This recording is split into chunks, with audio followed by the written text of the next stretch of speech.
Yo, what is up YouTube? Cruiser20 here.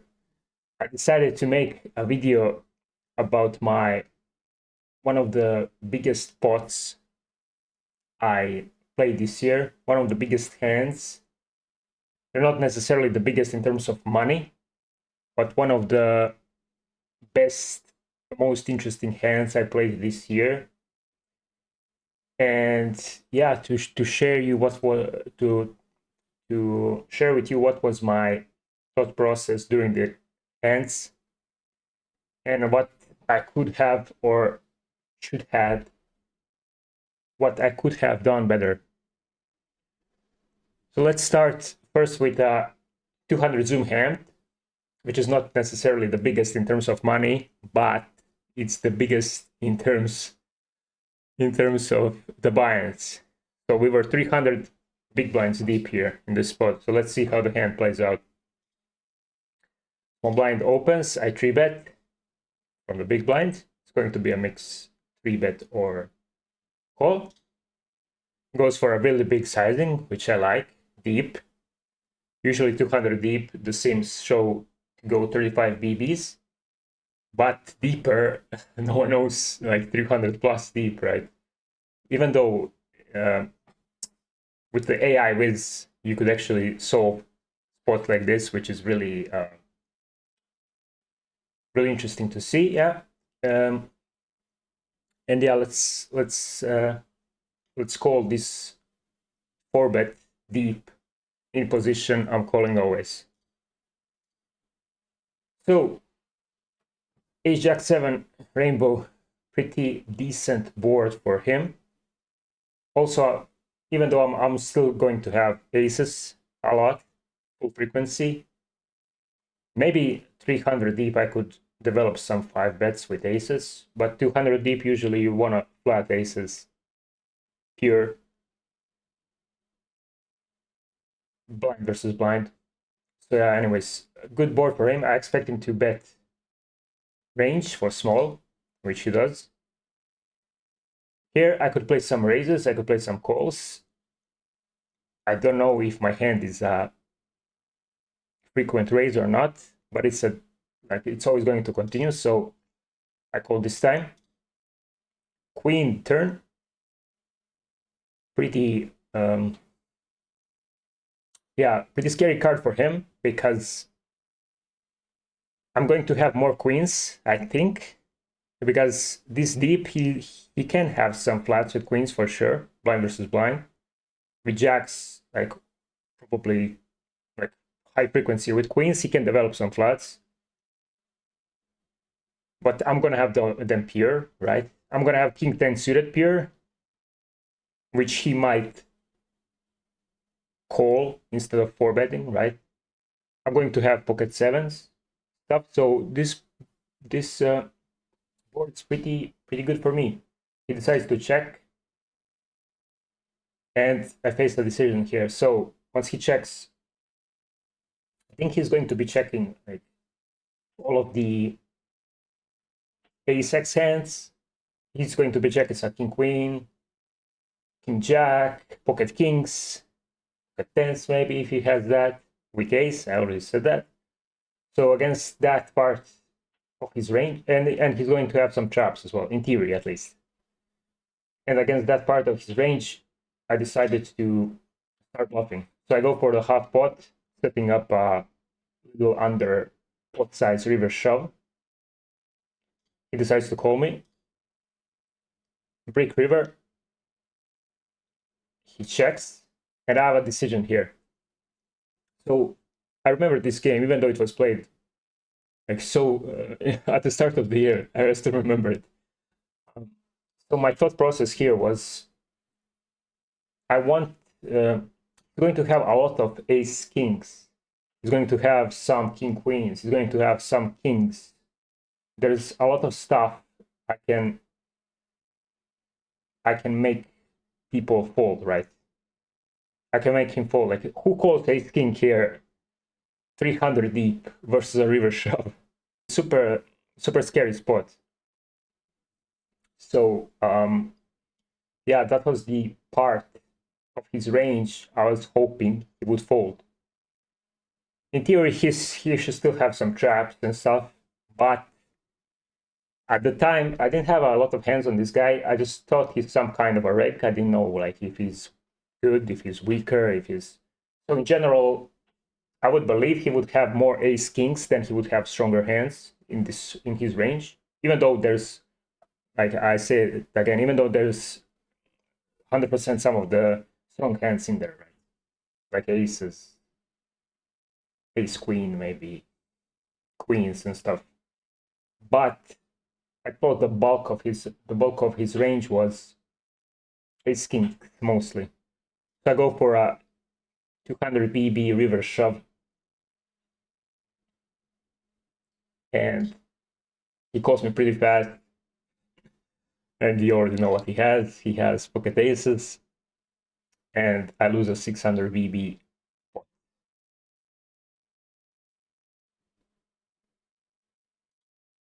So let's check fast now. Is my thought process good according to Wizard? Like how good is my bluff? How bad is my bluff? So I already made the sim, right? You can see here with AI Wiz, you can put 300 deep. I use the 200 BB ranges, even though we were 300 deep. But yeah, on the flop, he's actually supposed to have a split. Like he's supposed to bet bigger and have a checking range. But I think in game people would always like range bet this, and it's not really a big EV loss, right? It's not really a big EV loss. It's going to be like 0.23. The pot is going to be like under 80. It's going to be like less than 1% of the pot, so it doesn't really matter. So he bets, I call, you can see I have some raises here. My hand is never raising. I call, queen on the turn, and I see something interesting here. So he's supposed to be checking range. Why is he supposed to be checking range? I always want to check these spots when I see them. I think they're pretty interesting. I want to see the reasons, like why. So you can see here, this is the green line is the big blind, right? We have a huge nut advantage in the top of our range, which makes the small blind pay passive. That's pretty much the reason of him checking range. So he checks, and I start bluffing, and you can see my hand is almost a pure bet on the turn. There's some bluffs in there. There's some like random stuff that no one will find, like a low a6, like some mergy shit. I don't know what's going on here. But yeah, and he has some raises here, and he has some calls. He's calling the flush draws with a6, calling rest of the aces, calling some king queen because king queen is a better hand compared to ace6 on this board because you have a redraw, right? It's all about the redraw when you're behind. So he decides to call, check. He's supposed to... I locked his range here to a check because something he should have some donks with ace king, but I don't think that happens in practice. So I just locked it in with full range check, and this is my response. So you can see here, my hand is actually losing a bit, even though it's mixing, like there's some, it's actually losing a bit. It's losing 0.10 of a big blind for a shove. My combo 8-7 is winning a bit, but that's like some blocker, like totally irrelevant, like micro stuff that I won't get into. But yeah, you see my hand is a check, but this is where the exploit comes in, what I thought was good in game. So let's see, against that shove, right, he's supposed to be folding his ace kings. He's supposed to be mixing some of his ace kings, right? And he's supposed to be calling pure some of the combos for 300 deep, right? I don't think that will ever happen in practice. So let's no log that.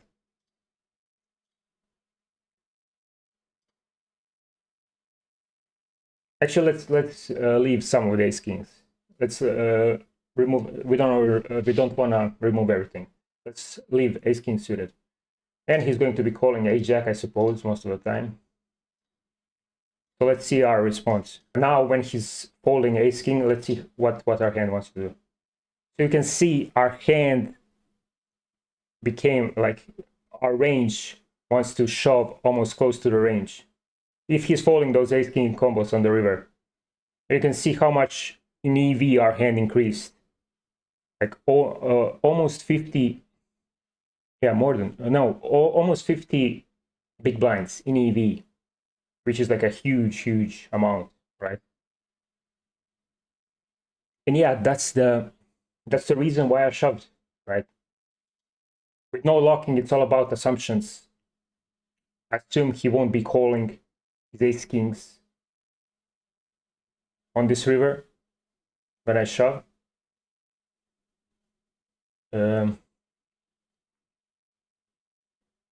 Yeah. And you can see this is his response. Like if I'm over bluffing, look at the EVs of his ace king. Like it's printing money if I'm over bluffing, right? Which is like, again, cool to see. So yeah, that was that 600 BB pot on 200 zoom. So next hand, this isn't that technical of a hand, more of an exploit. I mean, not really an exploit. It's just how I would approach this spot with my range. So it was played on 500 NL rec tables. So I opened. I got 3-bet. The recreational cold calls the 3-bet is shorter, and I decided to call. I'm gonna be calling like all my pocket pairs. I'm not gonna be mixing if there's a recreational, even though he's shorter. Like the deeper he is, the more you call, right? But I think, yeah, this hand plays pretty decent. Better if I had ace-5 or ace-10, but whatever. If I had ace-queen, I would always 3-bet. Ace-queen off, I mean. So I call, and I get a really good flop. So this is just going to be a flop hand. You already know what I'm gonna do. Because we're pretty deep as well. This is 500. So we're close to 200 deep. The recreational jams a little over pot. And now the decision is on me. So, my thought process in game. I thought that this guy, he's either going to have a overpair or he's going to have an air. He's going to have air, right? So against that range, I want to put like the max pressure I can with a super good draw. So I decided straight up, do a fishy play and jam. And for my defense, I would do this play exactly the same with my sets, because I want him to think that my hand is mostly a draw when I jam like this, right? Because people won't believe you having sets in this line, right? They would think like, what the fuck are you doing? What is this guy doing? They would like they won't believe you that you have a strong hand. They would mostly put you on a draw. So I would also do this with my sets. But then, like, again, if I have a super good combo draw, why also not do it with this? And I have like 50. Most of the time, I'm equity favorite. Like, if he wants to gamble with me, go gamble. Like, I don't mind. And he calls. Now let's see his hand. I mean, I get there. I scoop a 2K pot, and let's see his hand. So pocket aces without a club, which is decent call. If he had the aces without a club, I think he can always fold because he blocks my bluffs. But let's see the equities. Let's see the equity of his exact hand versus my draw. So you see, he needs 43% equity versus my jam, and he only has 40%. So he's already behind. So he already made a mistake. Even though this is super, like, this is one of the best hands you can call. How I would approach this spot in his shoes versus this sizing this deep. I would gamble.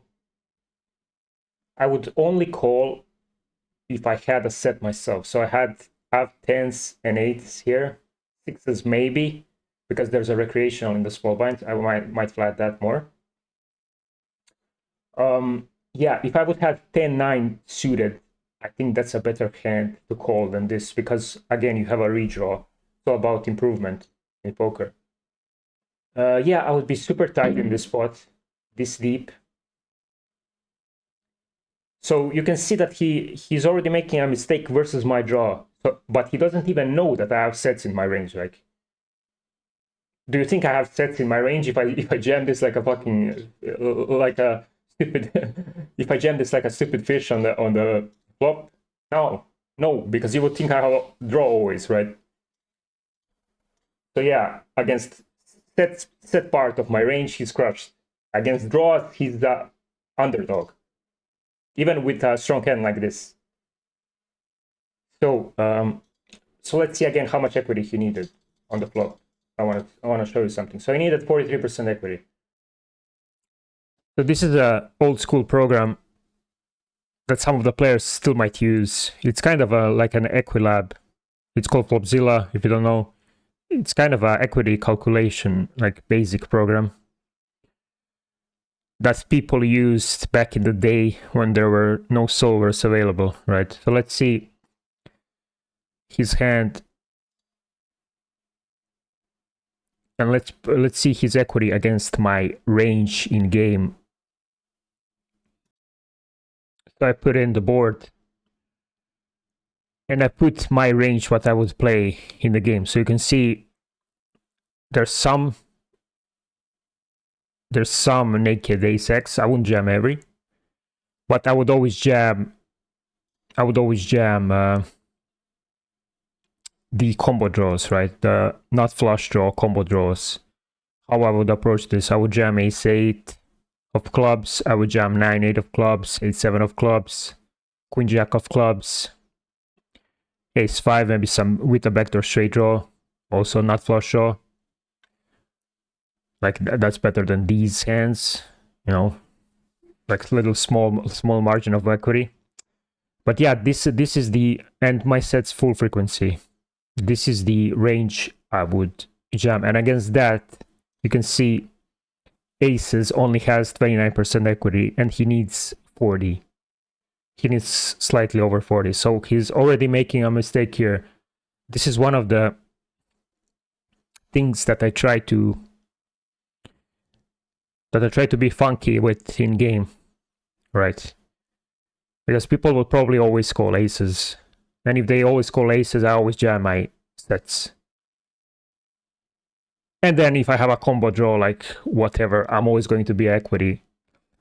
I'm always going to be a equity favorite if they want to. As I said, if they want to gamble, they can gamble how much they want. It's on them. I can make this crazy aggressive play because this board is better for me. I'm going to have sets all frequency. All 3 sets. I won't be 4-betting 10s with a weak player 3-way. Yeah, so you can see that he made a mistake by me putting my sets in this range. But in this hand, I got rewarded. Could say lucky fish, got rewarded. But I think I played it fine for my reasonings. And yeah, that was the biggest pot I won this year. All right, so next hand in 500 zoom, we're against the man himself, one of the best cash game players in the world, if not the best. He dropped down to lower stakes to play with us mortals. And yeah, let's see how the hand went. So I opened from cutoff. He called. Good flop for me. I'm going to be c-betting pretty polarized here, so I'm going to be using a big bet or check. I went for pot this time. You could also overbet. He calls. So, and now on the turn, he did something unexpected. He led. Why is this unexpected? Because I'll show you in with sim, but this is what I thought in game. So once I bet the flop for big size, he's not really going to be calling 3x that often. The only 3x that he's going to be calling is 3x of hearts, and that's so small part of his range that I don't think it's worth implementing donks. I don't think there's any donks even at all. And I'm pretty sure he knows that as well. So maybe he was trying some use, maybe he was trying to build that small portion of his range based on 3x of hearts, I don't know. But to me, this meant I was confused because it made no sense to me. Why would a really good player donk on a card that he's not really going to have that often versus my big flop c-bet? So I went for a pure raise based on that, and he did. And now again he does something unexpected. He decides to 3-bet the flop, and I'm like, what is this? What is Davey doing? This is some wild stuff. I think this is overbluffed. This is going to be overbluffed. I'm going to be calling like always on the river. This was my thought process at the time, I remember. So I call the turn. Pretty brick river. He decides to jam. And based on everything I said, for me, I thought this would be overbluffed as hell. And I went with a pure call. I didn't even RNG. I went with pure call on the turn and pure call on the river. And he showed up with 7-4 of diamonds. So let's see why he shouldn't have donks on the... Why shouldn't he have a donk at least like some of the time on the flop versus my big flop c-bet? All right, so you can see I'm playing, Wiz is playing overbets on this board. Let's just use the size I used to be more accurate.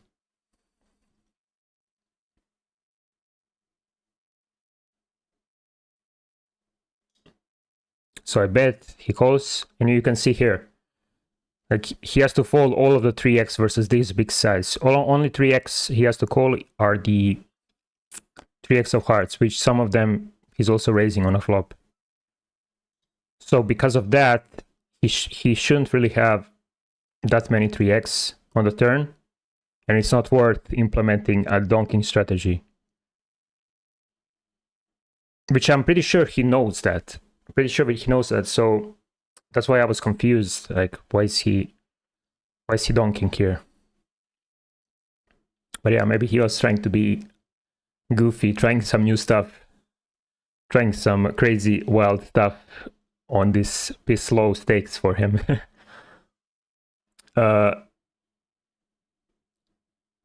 Yeah, so